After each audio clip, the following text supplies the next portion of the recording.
I am very much aware that people has, well, covered the news and already gave their verdict video, but I'm gonna join the crowd too, because it's still fresh in my mind, like I said in the last live stream, and I absolutely want to talk about it. I'm gonna already throw, I think it's been enough time, technically in whatever time zone you're in, I guess it's been either 2 days or a day, but it's worth talking about. It's video game related, but it's by Netflix. And because I didn't want to run the risk of basically the video being instantly taken down, I'm going to take the risk with audio copyright than video copyright because I wanted to show you clips of Netflix Devil May Cry because is it peak? I don't think it's like the best show, but I think it's really well done. There is definitely potential. I already know what I'm going to give it out of 10. That's what this whole video is about. I'll have to update the title, but I absolutely wanted to talk about this show. And just because I didn't want to run the risk of doing video clips being taken down, because that League of Legends one I did that I literally got muffled because they did not like me putting actual footage from the music video. I'm just gonna play some music and we're gonna talk about it. We're gonna be all chill. So pull up a chair, eat some popcorn or whatever time zone you're in. Just chill out. Now let's talk about this. And of course, we're going to start with Evanescence because I literally have played the song non-stop and I want to hear it again. Amazing song. Amazing song. Thank you, Evanescence. Okay, so we'll just turn it down just a little bit. Amazing song when this was played. Okay, so let's talk about the negative real quick. Alright, let's just pause it for a little bit. So, in terms of the negative of the Netflix Devil May Cry, but let's do it like how I do my video game verdicts. So, part 1. Basically, out of 10, what do I give Netflix Devil May Cry? I know, I'm actually ranking a TV show. For once, or something on a streaming service. 9 out of 10, instantly. I was going to give it an 8 out of 10, but the positive outweighed the negative more than I thought. And I have been watched that show. As soon as I got hooked, I got hooked. And I know when I got hooked. But, yeah, the clear negative, and maybe they'll improve on it, and maybe they won't utilize this art style. The 3D CGI, it just does not work at all. It really doesn't, and I really try to overlook it, especially with the kind of like the Wonder Twins, as I called them, or half a Captain Planet that I like. It was corny, but it absolutely worked. But when it was them, or that lady that I saw in Devil May Cry 4, that boss character, the ugly lady, and the Alistair that's clearly, well, I guess spoiler alerts. I'm going to throw a spoiler alert, so if you don't want to be spoiled, watch the Netflix Devil May Cry. I actually recommend it. I can actually recommend the show. Other than that, yeah, you've been warned. Spoiler alerts, full spoiler alerts. You have been warned. But yeah, the Alistair, who is basically secretly Virgil, but if you played Devil May Cry 1, I think it's pretty obvious. I think they did take cues for that. So, spoiler alerts. So yeah, Virgil being in there, that was pretty awesome too. But in terms of the 3D CGI that we saw from the Alistair slash Virgil fight, and just luckily they did not use it for the White Rabbit character, but they sure utilized it for all the monster. It was actually it was jarring considering the really slick animation style that they were going for. With it was just a human characters or Dante or just anybody in general. It worked, but when it was the 3D CGI, it did not work. 3D CGI works for specific shows. This was not one of them. It didn't make sense. They put all the budget clearly in the 2D animation, but they decided to use 3D. I don't know. It was just lazy to me. It looked lazy. It looked out of place. It looked stupid. It did not work for me. At all. Anyway, let's continue the music because the music's so dope.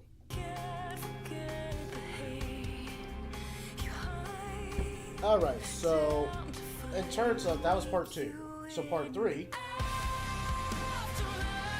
Sorry, I'm gonna get so distracted by this. So, part 3, the positive of why I gave this a 9 out of 10 is the characters are awesome. But that's kind of per the course of Devil May Cry. But what I mean by the characters are awesome, Dante is... Let me just turn up the music. If you can't hear me, it turns into Verdict. Thank you to Evanescence. You really set the tone of what we're trying to go for. Awesome sauce. So the characters are awesome because they're given enough character development. I know people are going to be annoyed by Lady just dropping the F-bombs because we're not used to that. And I've seen Lady from Devil May Cry 4, that's how I was introduced to her. And Devil May Cry 5, she does not drop the F-bomb this much. But yeah, if you can ignore Lady's kind of like rage-filled cursing, like cursing with the best of them in terms of Sailor, yeah, she is... I think she's given a lot of character development and given a unique span from what I've known about her in the Devil May Cry lore. Dante, yeah, he's still classic Dante. It could have been easy to take the DMC Devil May Cry route, but I'm glad they took the Devil May Cry that we know from pretty much 3, 1, not 2, 4, and 5. I'm glad they took that Dante. And yeah, along with that, I think the characters are done well. Even though you know who's going to be cannon fodder, the characters who are still left standing, and which is not a lot of them, yeah, I think they were given enough screen time, enough character development, especially White Rabbit. I loved his character. His character was interesting from the beginning to the inevitable death at the end of the season. Yeah, White Rabbit was such a standout. He was such a great villain, and he was such a great backstory, especially with episode 6. That music's amazing. But along with basically the characters being awesome, for whoever was still standing, even Enzo was given enough development for his side character that you really felt when he got killed in the Netflix series. Yeah, you felt it. He was the heart of the show in a very slimeball way, but he was kind of like that uncle that... Should I rephrase that? No, I'm gonna stick with it. He was kind of like that really cool uncle that just bites it, and it just really sucked, and you feel the weight of that death. But along with that, I'm gonna just pause for effect, and then I'm gonna probably rewind the song again. Yeah, I'm gonna rewind the song. Who am I kidding? But anyway, yeah, along with the characters being awesome, and by awesome, I mean they are great, especially White Rabbit. And VP Baines, too, because, you know, he's played by the legendary Kevin Conroy, who has passed away. But I'm impressed that they were able to catch his vocal performances before he passed away. This must have been in long development, which the guy did mention that the director mentioned this was in development for a long freaking time. But yeah, impressive voice acting, which I'm looking at Wikipedia. Yeah, Johnny Jan Bosch, it's so jarring that he's playing Dante, even though he is known for playing perfectly Nero. So I was like, Nero is playing Dante. You would think it would be so weird because we're so used to Johnny Jan Bosch as Nero, but no, he carries the show. Whenever, yes, corny jokes, but that's what Devil May Cry is made for. Corny jokes and sick action. But yeah, Johnny Bosch, he kills it as Dante. He's not my favorite, but I think he works. Scout Taylor Compton, who is new to me. I had never actually heard of her before. But yeah, as Mary Ann Arkham, yeah, I think she worked. I don't think she was like the standout, but I think for some scenes, yeah, I think she actually did work. In terms of that, yeah, I don't mind if they bring her back for season 2. Johnny Bosch, keep him as Dante. I have on board. I still prefer Ruben Langdon. Langdon? Ruben, yeah. I still prefer Ruben to Dante. I think he's the best voice actor for Dante, period. But I get it, he's retired now, which that's still crazy that Ruben's retired from Dante. But Johnny Bosch, yeah, in terms of Dante, playing this version of Dante for Netflix, absolutely works. Yeah, Chris Coppola as Enzo absolutely works. Kevin Conroy it was made to play William Baines. It's gonna be sad going forward that we're not going to have Kevin Conroy, but that was surprising. Kevin Conroy absolutely crushed it, very much crushed it as William Baines, period. He was one of the standouts. And everyone knows it. The director clearly wanted to use Kevin Conroy. So along with that, pretty much for the short time that we got to play, or we got to hear Virgil, yeah, Robbie Damon also played him well. But yeah, along with everybody, everyone just fit. Everyone just fit in terms of the characters. Whenever I was listening to the characters, the voice acting was impressive because all the characters didn't sound cringe. Even the monsters. Everyone, in terms of from Dante to the side characters, they all sound natural. It didn't sound cringe, and they all were just having clearly a ball voicing these characters. The standouts were clearly Johnny, Bosch, and I would say Scout, but I'm sorry, it's just she wasn't like a clear standout, but I think she did well with the material for this for Arkham. But clearly the standout were Johnny Bosch, Hun Lee, or is it Hun Lee? But White Rabbit, one of my favorite characters from the show, because he was clearly made for the show, because I never heard of White Rabbit before the show. So he was made specifically for the show, and it absolutely worked. It made sense, and he had impressive voice acting. Alright, well, let's play the music again, because we gotta actually, have a train of thought. There we go. But yeah, Hun Lee, I hope he is in other projects, because he clearly was the standout. I liked him. I absolutely liked his actor playing White Rabbit. It was such a highlight. And Kevin Conroy was a highlight too.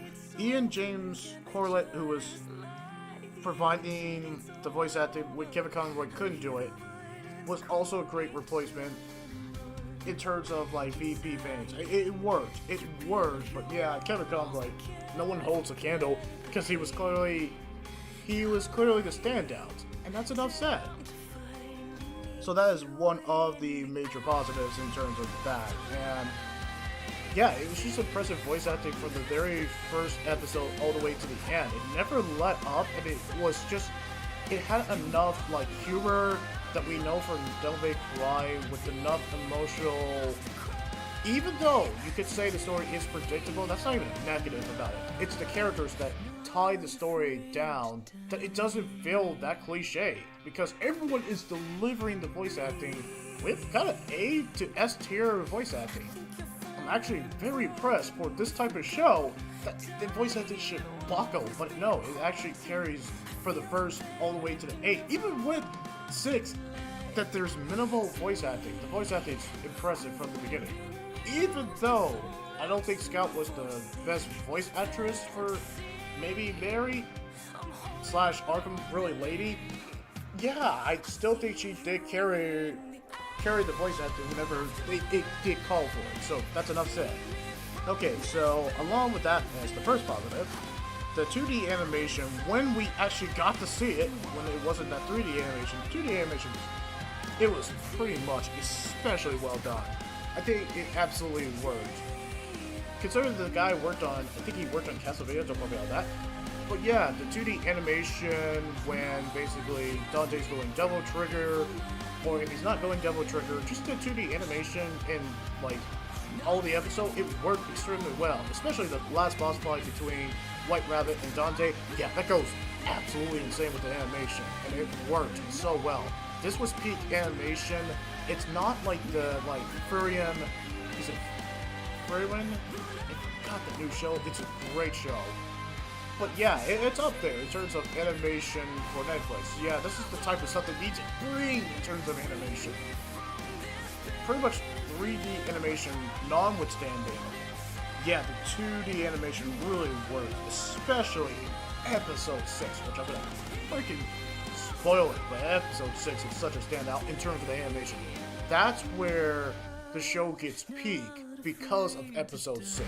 When we get to episode 6, it's next level in terms of animation. I'm actually really impressed. So, did I ham up the animation and talked about it nonstop? You better freaking believe it. It's so amazing. That's all I can say about it. Alright, so when we do get action, and that's a lot of it, it's Devil May Cry. It's in its DNA since the very first game. But yeah, the action is insane. Especially my favorite one, I guess it's spoiler alert still, but you saw it in the trailer, the airplane scene is one of the highlights in terms of the action. The last boss fight between White Rabbit and Dante is a clear standout in terms of the action. What else is in terms of the action? But yeah, when Dante is going, was it Rage Against the Machine? When Dante is basically kicking everyone's ass all over the entire platoon, including Lady in a sense, but Lady was really on her own. Alright, pausing for effect. But yeah, the action is really, when it actually gives us action, it really is fantastic. From Lady's kind of close skirmishes with the monster and doing stealth and actually getting some kills. I was actually impressed with Lady in that one. Or when Dante is fighting White Rabbit, or on the airplane scene, or just fighting an entire army and just going with the licensed soundtrack. It absolutely works so much. Oh man, it's dope. It's so dope. Because it never lets up. It also honors Devil May Cry as an action game. Yes, this ridiculous stuff that happens in the Netflix show, that's Devil May Cry 101 from the first game, and then it gets more crazy as the later games go. So yeah, it does go as ridiculous balls in the wall as it should. As it should. It's Devil May Cry. So yeah, the action scenes are dope. When they do happen, they're so dope. And man, I love watching them because they're so dope and so ridiculous. But it freaking works because it's Devil May Cry. Okay, so clearly, as I was playing it, we're gonna just let it play. You know what? Let's go to the one, and this is spoiler alerts, because he does show up at the end. But it was about Dante, so it made sense to save Virgil towards the end. Even though we saw that the very first episode, it made sense that they saved him at the end. Well, I guess I spoiled the ending of the show, but that's literally how it ends. But it absolutely works, Virgil showing up at the end, because he gets some Bury the Light. Of course they had to bring Bury the Light. The show director clearly loves the video game series. So, of course, he's going to use Bury the Light because that is Virgil's song, and it's the best song in the series of Devil May Cry. Why do you think we do so many versions of Bury the Light? Because it's so freaking amazing. Anyway, I'm going to just let this one play, obviously.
That shit goes hard, doesn't it?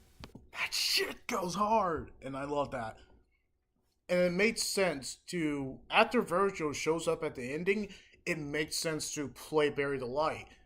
So every time that Virgil shows up, they're going to clearly play Bury the Light. It's the most popular song, and we all do memes because it's so good. It's so good. It's so great. Even in Devil May Cry 5, when that is where the song showed up, I understand. It all perfectly made sense when Bury the Light played.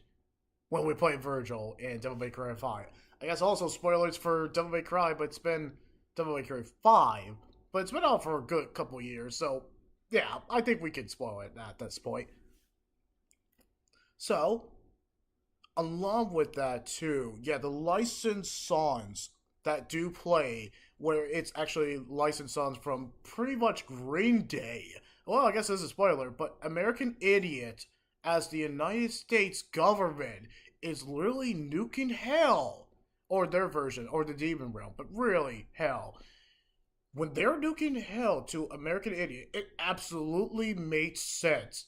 I'm not gonna play American Idiot on this live stream because there's that strong risk that the song absolutely had to be taken out. Watch the show. American Idiot with Kevin Conroy initiating Operation Inferno is the coolest shit was not expecting, but only Devil May Cry. This Netflix Devil May Cry can pull it off.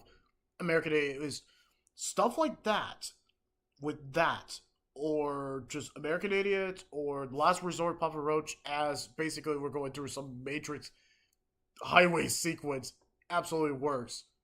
But all the license songs that are played just makes you go back to early 2000 and just be like, that's the shit.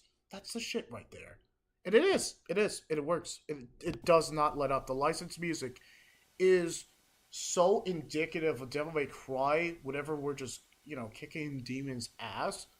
It just makes sense licensed music would be in the show.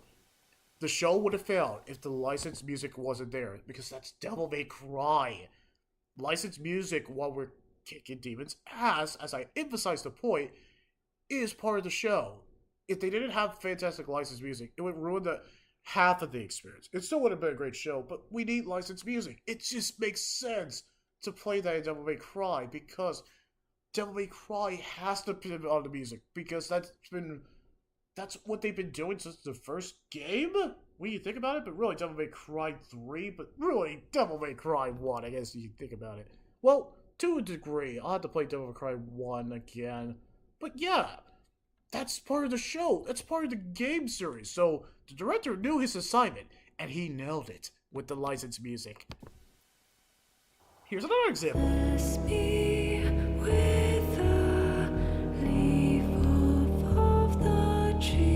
When I heard this as the ending theme, just turn down a little bit. When I heard this as the ending theme for Devil May Cry, Netflix Devil May Cry, I was like, Devil May Cry 3, that's the ending theme. It made sense, and it was the perfect song choice for the ending. It made sense. The art direction that they do for the ending too, it's not like the most unique, but it really works, and it sells it, because devils never cry. And that's what I mean. Playing Devils Never Cry. This is also part of the licensed soundtrack, but no one's going to be mad if we play this. But yeah, having DMC, one of their kind of like magnum opus song, they're really one of their best games from the Devil May Cry series. I still consider it 5 until I play Devil May Cry 3. I'm sorry if I haven't played Devil May Cry 3. I own it. I own the Devil May Cry HD collection, so obviously I'll play it. And my opinions will probably change. I'll probably say Devil May Cry 3 is my favorite, but so far, Devil May Cry 5 is my favorite Devil May Cry. Fight me, fanboys. Anyway. But yeah, the music, they use licensed music, or Devil May Cry, or Devil Trigger, even though it was a snippet of it, even though I love Devil Trigger, not loved, like, that type of thing, but I love the song. The song is dope. They play it for a smidge, but still, the licensed music that we get to hear is such great early 2000s vibe that they're going for, and they absolutely nailed it. The licensed songs that they play for specific scenes, they hit. Even if songs that are never been released by, like, Evanescence, like, for a song that hasn't been released for decades, it absolutely works. And you already know the song I'm gonna play, also. Because now, this is kind of like the last positive. So yeah, licensed music is, throughout the whole episodes of the series, is a banger, and you all know it.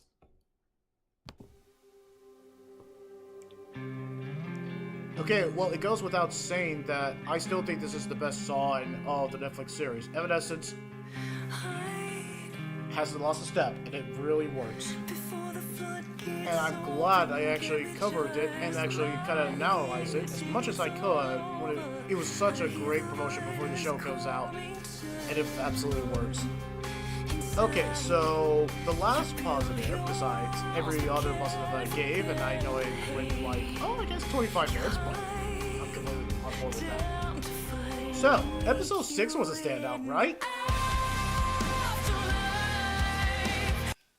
And then we're gonna let it play for the rest because we have to. It's the best song in all of the series, and there's a reason why the developer absolutely sought out Evanescence, or Amy Lee, but really Evanescence, why he had to put Evanescence in season 1.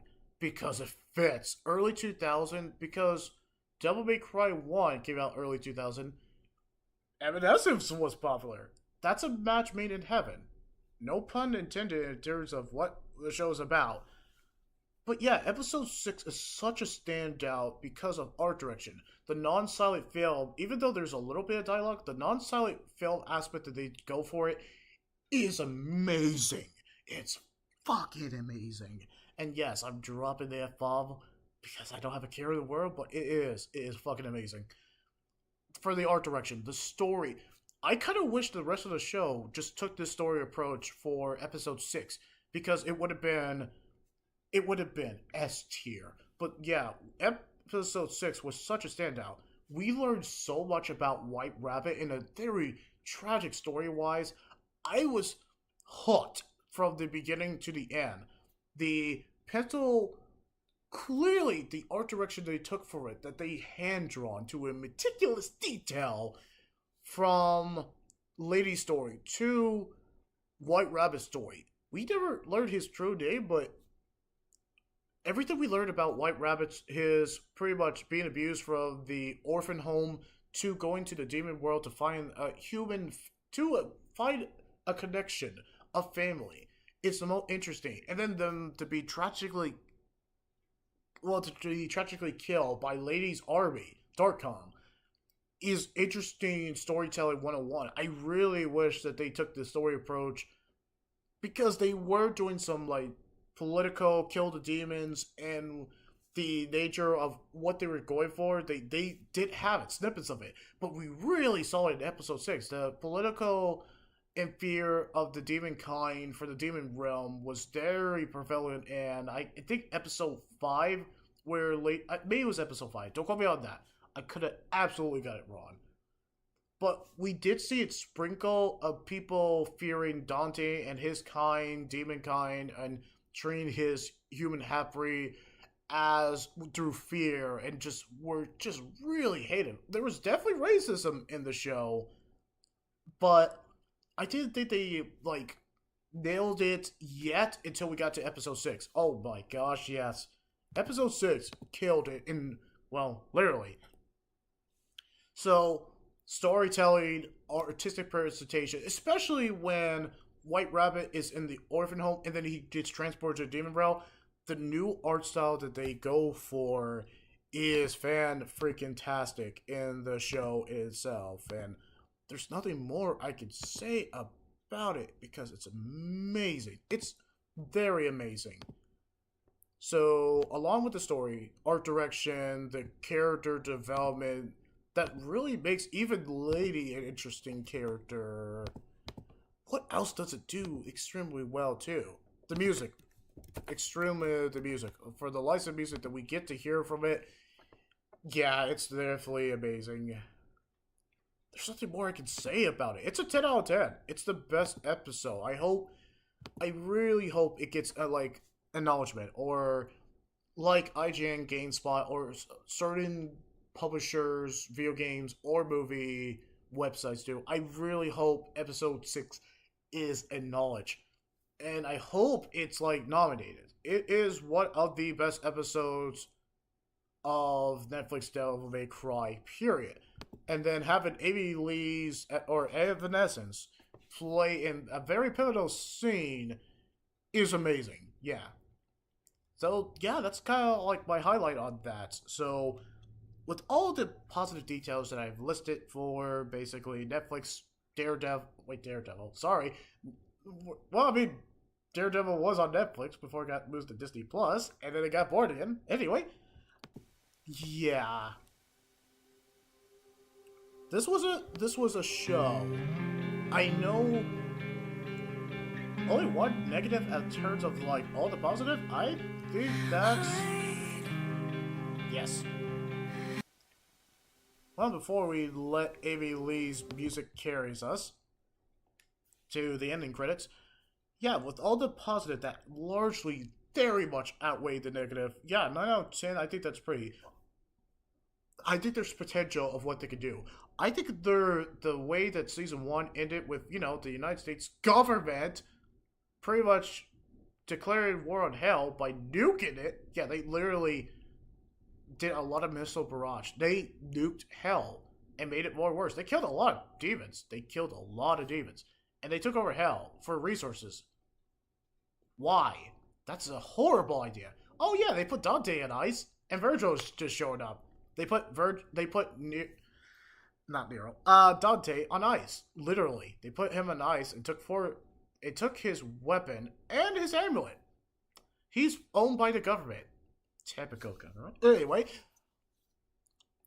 they took over hell. And that still kind of is a frightening thought that the government would do that. But would they do that? I'm just going to keep tight-lipped about that. It ends in a very interesting spot. So they could. I mean, Devil May Cry doesn't have to have the best story. That's completely okay. What they need to do, in terms of, like, notes that if the developer does listen to anybody's Season 1 review, like mine's, get rid of the 3D animation. Or if you're interested in the monsters, do hand-drawn animation. I get it. It was a budget. You guys were testing us to see if we would like the show. I like the show. I do extremely like the show, especially episode 6. If you do stuff like episode 6, not like all the time, I get it. You have a budget. You only can go a certain budget. But if you do that for 2 or 3 episodes, yes, then that's next level. Will we get season 2 this year? No. It will probably be another couple of years. Sadly, just like Castlevania, which, yeah, the first Castlevania.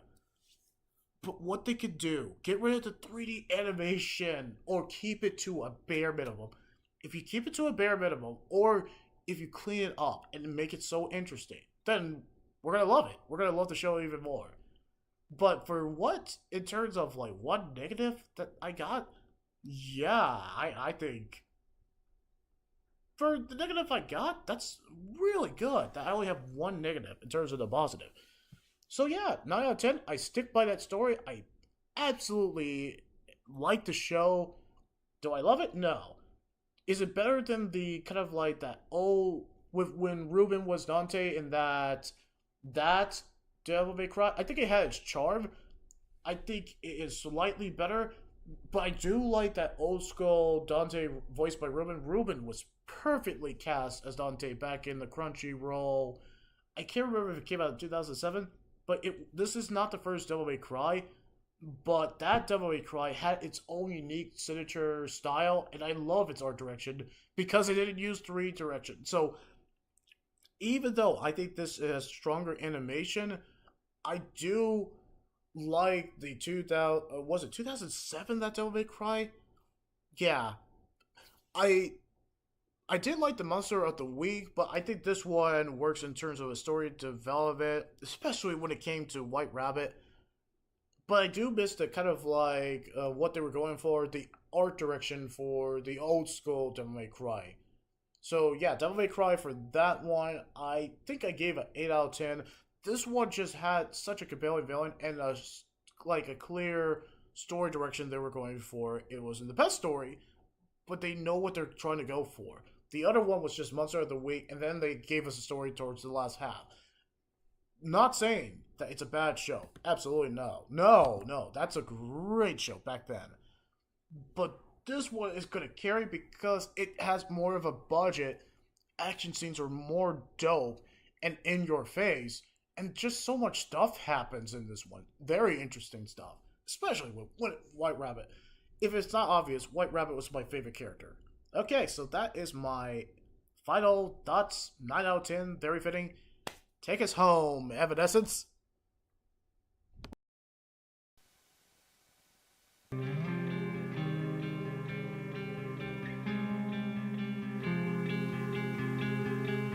Hide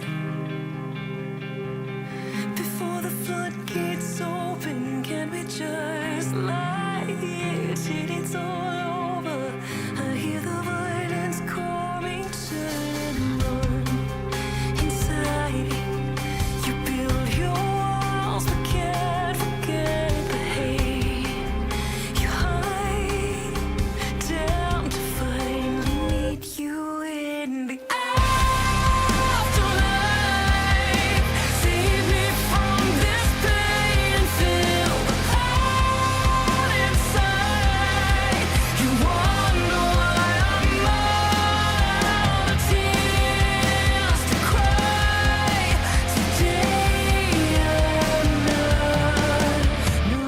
afraid to die. Breathe. I think you're finally broken. If we don't die here, we'll always be haunted. I feel the panic and everyone watching. Like to me, have I been used and sold out truth for a sick fantasy? I'm holding on to unbelief. I see you in the afterlife. Save me from this pain and fill the heart inside. You wonder why I'm out of tears to cry. Today I'm not afraid to die. No one hears me pray for my revenge. Nothing's gonna wash away these sins. I bathe in the fire. No more wounds to mend. We all die in the end. But I know who I am. So judge me in the afterlife. Save me from this pain and fill the heart inside. You wonder why I'm out of tears to cry. Today I'm not afraid to die.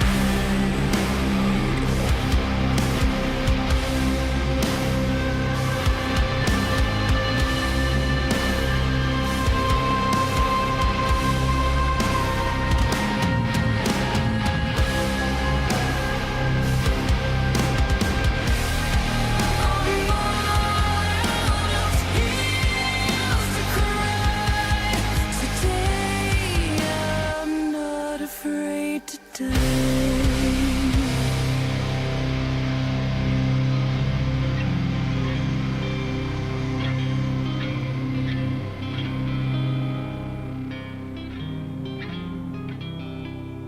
Okay.